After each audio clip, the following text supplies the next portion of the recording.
Already আমাদের যে আলোচনার বিষয় যেগুলো ছিল বচন, পুরুষ, নত্যবিধান, সত্যবিধান, সেগুলো আলোচিত হয়ে গেছে।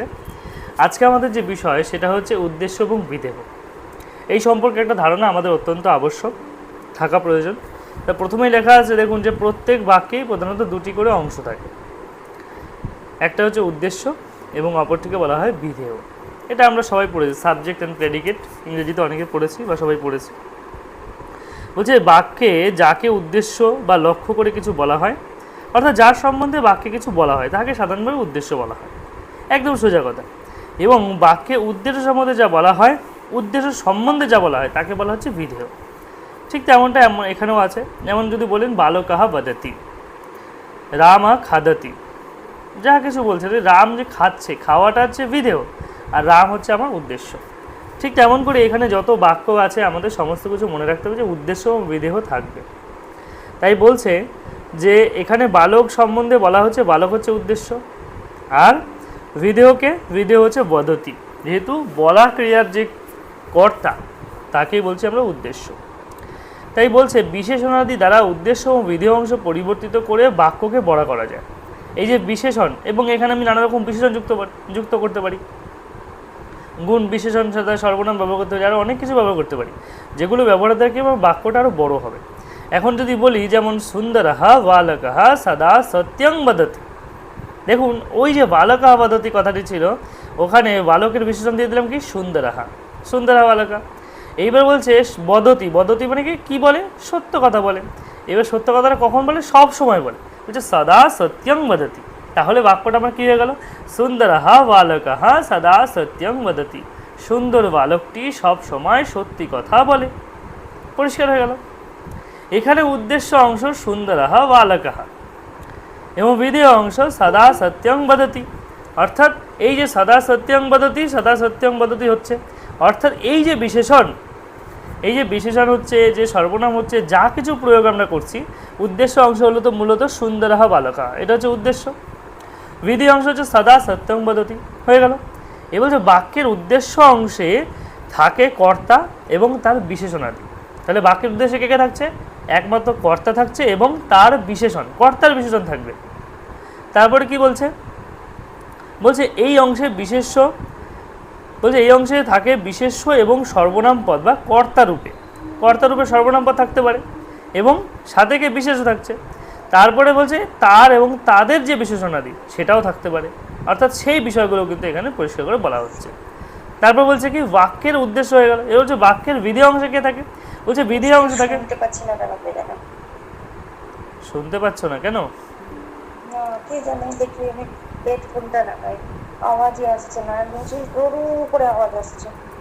সাউন্ড, মোবাইলের সাউন্ড বাড়িয়ে না, মোবাইলের সাউন্ড কমানো আছে আর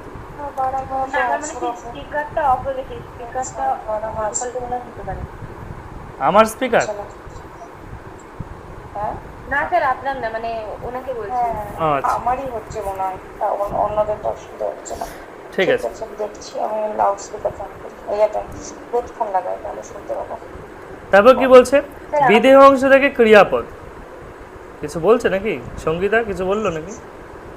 না স্যার, আমি বললাম প্রথমে তো মানে ক্লাসের শুরুতে আমার স্পিকার অন ছিল না, তো ওই জন্য আমার সাউন্ডটা আপনার মানে আসছিল না, খুব আস্তে আসছিল। তারপরে দেখলাম স্পিকারটা অন করতে হবে। আচ্ছা, বেশ, ঠিক। বলছে বিধেয় অংশ থাকে ক্রিয়াপদ। এবার যে আমরা উদ্দেশ্য বললাম, উদ্দেশ্যের পর আছে বিধেয়। এবার বিধেয় অংশে কী থাকছে, ক্রিয়াপদ। বলছে ক্রিয়াপদে কি, বলছে কর্তার বিধেয় বিশেষণ, কর্তৃ ভিন্ন কারকের পদ এবং ক্রিয়া হচ্ছে বিশেষণ ইত্যাদি। বলছে বিধেয় অংশে কে কে থাকছে, ক্রিয়াপদ থাকছে, কর্তার বিধেয় হচ্ছে বিশেষণ থাকছে, এবং কর্তৃ ভিন্ন মানে কর্তা ভিন্ন কারকের অন্য পদ এবং ক্রিয়া বিশেষণ ইত্যাদি থাকতে পারছে। তার মানে বিধেয় অংশে আমরা কী কী জিনিস পাচ্ছি আর উদ্দেশ্য অংশে কী কী জিনিস পাচ্ছি, সম্পূর্ণ পরিষ্কার। এইবার বলছে যে এই যে আমি বললাম বিধেয় বিশেষণ, বিধেয়ের বিশেষণ কোনগুলি হতে পারে, বলছে অনেক সময় কর্তার কোনো বিশেষণ পদ উদ্দেশ্য অংশে না থেকে বিধেয় অংশে থাকে, কর্তার কোনো উদ্দেশ্য পদ, ঠিক আছে, বিশেষণ পদ।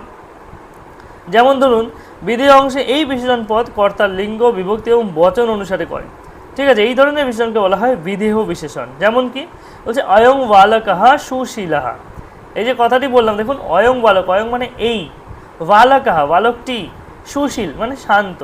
দেখুন অয়ং বালকহা, আমি কথাটি বললাম অয়ং বালকহা হয়ে গেল। এবার অয়ং বালকহা সুশীলাহা, তাহলে অয়ং বালকাহ সুশীলাহ যদি হয় তাহলে কি হচ্ছে, অয়ং বালকাহ সুশীলাহ মানে শান্ত, মানে এই বালকটি শান্ত। অর্থাৎ এই বালকটি শান্ত আমি কী করে বুঝলাম, দেখুন এই সুশীলাহ কথাটি কার বিশেষণ, বালকটির বিশেষণ। তাহলে বালকটির বিশেষণ যদি সুশীলাহ কথাটি হয় তাহলে ওই সুশীলাহ কথাটি উদ্দেশ্য হওয়া উচিত ছিল, কিন্তু উদ্দেশ্য হলো না, হয়ে গেল কি বিদেহ। তাই বিদেহ যদি হয় তাহলে এটি কিন্তু বিদেহ হতেই পারে, সেটা বিদেহ বিশেষণ হতে পারে। তারপরে বলছে মম পুত্রৌ চঞ্চলৌ মানে আমার ছেলে দুটি চঞ্চল। মম পুত্রৌ চঞ্চলৌ মানে আমার যে ছেলে দুটি তারা চঞ্চল, শান্ত নয়। তাহলে মম পুত্রৌ মানে আমার, পুত্রৌ মানে পুত্র দুজন, চঞ্চলৌ মানে শান্ত নয়, চঞ্চল। তারপরে বলছে দেখুন উদ্দেশ্যবিধি এখানে, তস্য কন্যা বিদুষী তার কন্যা বিদুষী, তস্য কন্যা মানে তার কন্যা, বিদুষী বিদুষীটা কার, কন্যার হচ্ছে বিদুষী, তাহলে কন্যাদের বিশেষণ বিদুষী কিন্তু হয়ে গেল বিদেহতে। সর্বে নরাহা মরণশীলা বলছে সব মানুষই মরণশীল, তাহলে কি বলছে সর্বে, সর্বে বলতে সর্ব সর্ব সর্বে মানে সকল, নরাহা মানে মানুষেরা, মরণশীলা মানে মরণশীলা বলছে মরণশীলা মানে মরে যায়, মানে সব মানুষই মরণশীল বা মারা যায়, এই কথা বোঝানো হচ্ছে, পরিষ্কার। তার মানে উদ্দেশ্য এবং বিধের মধ্যে আমাদের ধারণা পুরো পরিষ্কার হলো, উদ্দেশ্য বিধ যে কোনো জায়গায় যে কোনো ক্ষেত্রে হতে পারে, কিন্তু বিশেষণ যে কোনো জায়গায় বসতে পারে। তারপর বলছে কি, ওপরের বাক্যচারটিকে লক্ষ্য করলে কি দেখা যাচ্ছে, সুশীলহা চঞ্চলৌ বিদুষী মরণশীলা, এই যে বিধেয় বিশেষণগুলি হচ্ছে যথাক্রমে বালকহা পুত্রৌ কন্যা এবং নরা, এই শব্দগুলির বলছে উদ্দেশ্য পদগুলি লিঙ্গ বিভক্তি এবং বচনকে গ্রহণ করেছে। দেখুন প্রথমে বালকাহা কথাটি ছিল, বালকাহা কথাটি কিন্তু পুংলিঙ্গ এক বচন, দেখুন সুশীল কথাটি তো এক বচন হয়েছে, পুংলিঙ্গ এক বচন হয়েছে। মম পুত্র, পুত্রতে দ্বিবচন আছে, দেখুন চঞ্চলও দ্বিবচন হয়েছে হয়েছে। তারপর বলছে তস্য কন্যা বিদুষী, বিদুষীতে কয় বচন হয়েছে, বিদুষীতে এক বচন হয়েছে, কন্যা এক বচন। সর্ব নরা, সর্বে নরাহা, নরাহাতে বহু বচন আছে, দেখুন মরণশীলাতেও বহু বচন আছে, পরিষ্কার। তারপর আরেকটা জিনিস দেখুন কি বলছে, বলছে অনেক সময় বিশেষ্য পদ ও বিশেষণ পদের অর্থ প্রকাশ করে বিদেহ রূপে ব্যবহৃত হয়। কোনো বিশেষ্য পদ এভাবে বিদেহ বিশেষণ রূপে প্রযুক্ত হলে সেটি কেবল উদ্দেশ্যেই বিভক্তি মানে উদ্দেশ্যের বিভক্তি গ্রহণ করে, লিঙ্গ বচন সেই পদটির নিজ অর্থ ব্যবহার অনুযায়ী হয়। যেমন পতিহি, পতিহি নারীণাং ভূষণম, দেখুন পতি, পতি হচ্ছে এখানে আমার উদ্দেশ্য, পতি মানে হচ্ছে স্বামী। নারীণাং ভূষণম বলছে নারীদের ভূষণ বা অলঙ্কার, তার মানে কি পতি নারীদের অলঙ্কার, অর্থাৎ নারীণাং ভূষণম, নারী নামে দেখুন আপনার ষষ্ঠী বিভক্তি আছে, ভূষণামে আছে কোন বিভক্তি, একবার মানে প্রথম বিভক্তি আছে। তারপরে বিদ্যা দাদা, বিদ্যা সর্বস্ব ভূষণম, বিদ্যা সর্বস্ব ভূষণম এইরকম হচ্ছে। তারপরে অহিংসা পরম ধর্ম, তাহলে পরম ধর্মটা বিধেয়, অহিংসাটা হচ্ছে উদ্দেশ্য, তাহলে পরিষ্কার। এখানে যে লিঙ্গ বচন পদটির নিজ নিজ অর্থ অনুযায়ী হচ্ছে, ব্যবহার অনুযায়ী হচ্ছে। তারপর বলছে পূর্বের বাক্যগুলিতে পতিহি বিদ্যা অহিংসা যে উদ্দেশ্য পদগুলি যথাক্রমে পুংলিঙ্গ স্ত্রীলিঙ্গ এবং স্ত্রীলিঙ্গ, তাই তো দুটোই বোঝালো, তিনটি দেখাচ্ছে, বিদ্যা স্ত্রীলিঙ্গ অহিংসা স্ত্রীলিঙ্গ, পতি হচ্ছে পুংলিঙ্গ।